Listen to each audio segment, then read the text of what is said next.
Iginiit ni dating Pangulong Rodrigo Duterte na invalid ang 2025 national budget dahil sa mga blankong items sa Bicameral Conference Committee report. Bunsod nito ay hinimok niya ang Kongreso na iwasto ang ulat o ipaliwanag sa publiko kung bakit nagkaroon ng blankong items ang naturang report.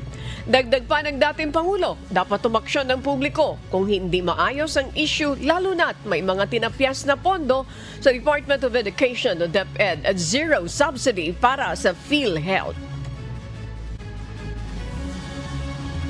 Pagkaputol-putol yan o may kulang, that is not a valid budget for implementation as law. It's not only inaccurate, but I think the budget is in totality invalid. Hindi na pwede mag-blanco-blanco dyan sa pera ng tao.